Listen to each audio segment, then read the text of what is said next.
I was in the boardroom at a table with 25 others, including the president of the company, who had asked for ideas from the employees about charities that we were interested in supporting.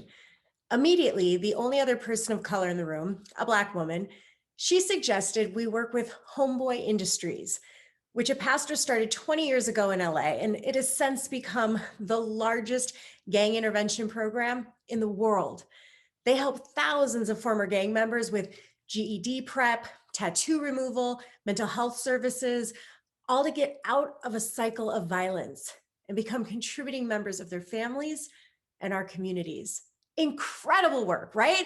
I was ready to pull out my wallet and just start writing checks. Suddenly, a wealthy white exec we all knew was in the middle of an expensive home remodel. She spoke up, saying, I feel like I already give enough money to homeboys. I have a bunch of those gangbangers working on my house now, and they don't even speak English. Everyone in the room started to laugh, including the president.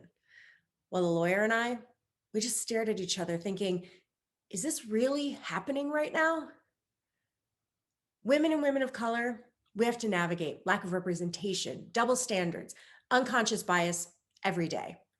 And it's made worse when we look around the workplace and don't see other people who look like us. It makes us feel like we don't belong.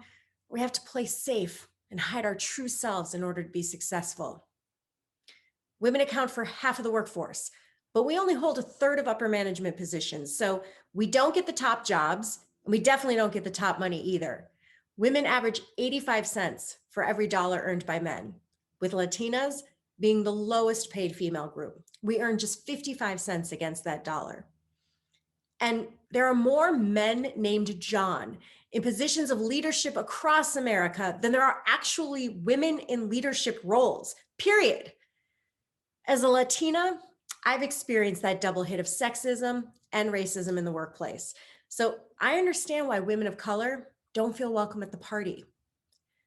I remember exactly what it felt like years ago, sitting in that boardroom during that homeboys exchange, listening to my boss taking digs at hardworking Latinos who were putting their blood, sweat, and tears into building her dream house. Construction workers like my dad. He came to America when he was 16 years old. He hung drywall for decades as a proud member of a construction union. So there I was, a junior employee surrounded by senior management, and I remember feeling like I shouldn't say anything.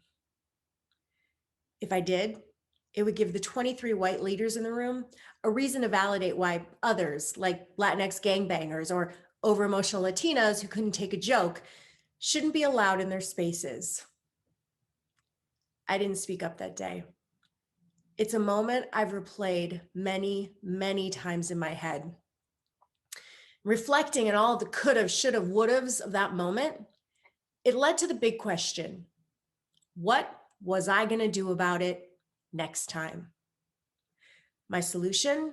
Well, first, I quit that job, but then I vowed to become a disruptor, a positive force for change, someone who challenges negative behaviors and status quo norms and works to find positive alternatives.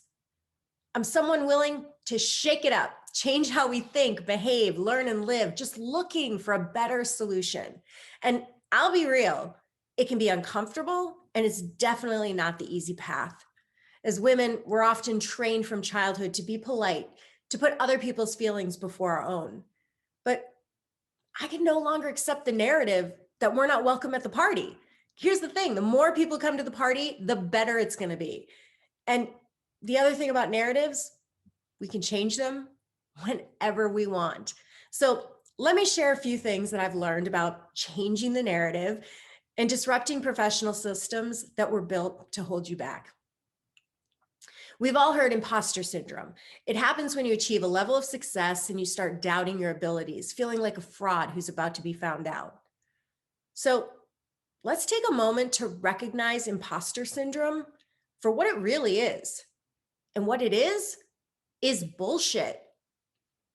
Feeling unsure doesn't make you an imposter. When women are shown directly or indirectly that we just don't belong in male-dominated spaces, we start to second guess ourselves. And here's an example from my own life. I remember the first time I met a superior at a new job, and he was just bombarding me with questions. And he asked why I wasn't blonde with blue eyes since I'm from Minnesota. So when I told him my dad was Mexican, he said, wow, so you're from the middle of nowhere and you speak Mexican. You weren't really supposed to be this successful all the way over here in Hollywood, were you? Now, I grew up near Minneapolis, which is far from the middle of nowhere. And I wondered, was I supposed to answer the hypothetical question? Or should I tell him how ignorant he sounded when he referred to speaking Spanish as speaking Mexican? The flippant questioning and all of his comments, now they could have made me second guess myself, could have made me feel like I was an imposter. But what it really reflected were his beliefs and not my value. So when that internal voice, it starts whispering, you don't belong, shut it down. You earn that success. So keep climbing despite the naysayers and any hurdles you come across. And next, be your authentic self and stop worrying about fitting in and focus on how you can stand out. When you feel pressure to make yourself small, remember, your life experiences, you offer unique insight and solutions that only you can provide. And in this global economy, your ideas are cold, hard cash.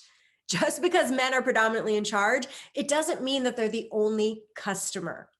Black Panther, that movie has grossed $1.3 trillion worldwide. It is now the fourth highest earning movie of all time, debunking a decades-long lie that Black movies can't make money. And whether they know it or not, your company, they need you to be you, to show up as your authentic self. So call it quits on minimizing yourself because you won't get somewhere big by playing small. And finally, use your voice to disrupt a broken system because change, it doesn't happen on its own. It happens because people like us, we stand up and speak out. I was the head of daytime at the #1 TV network, and I oversaw the most watched soap in the country. Millions tuned into The Young and the Restless every day. At the time, they had only a handful of BIPOC characters, and they were rarely used. So at my very first meeting with execs, I challenged them to use those legacy characters of color more often and to find ways to bring even more BIPOC actors into the party. I was the only person of color in those meetings, and I know what it's like to want to see your community and your stories represented on screen. So in one casting session, it was for a new role, and it was clear to me that this Latina named Sasha, she deserved the part. Now, unfortunately, the other 12 decision makers, we didn't see eye to eye. But she reminded me of Michelle Rodriguez from the Fast and the Furious franchise. And I passionately argued, Sasha will be on the big screen, kicking ass in action films someday too, just like Michelle. We have to get her while we still have the chance. We have to get her on our show before that happens. I did win that argument. Sasha got the part. Fast forward, 3 years later, I'm sitting at my desk crying. I am bawling celebratory tears when the news broke that Sasha beat out more than 400 actresses to be cast as the first Latina Supergirl in an upcoming Warner Brothers DC film. Now, of course, she got the role because of her incredible talent, but I like to think standing up and fighting for her that day, it gave her a platform to strengthen her skills in preparation for that big screen debut. Now, adding one woman or one person of color to the table, no, it doesn't create equity. It's just a headline in a press release. But these actions add up. It's on us to be disruptors, to open the door for ourselves and for others behind us. Casting Sasha, it made it easier to add other BIPOC actors in the future, which then results in even more of them getting cast in other TV shows and movies. So when enough producers, directors, casting directors, when enough people choose to put marginalized voices in leading roles, it's no longer seen as brave or risky. It's just how you make a movie. And that's what we're going for. So no matter what industry you're in, remember, you can disrupt big systems one tiny choice at a time. By showing up as your authentic self, you give others permission to do the same. And together, we can use our cumulative voice to create ripple effects that can benefit marginalized communities forever. We need you. The world needs you to step up and be a positive force for change, to be a disruptor. Thank you.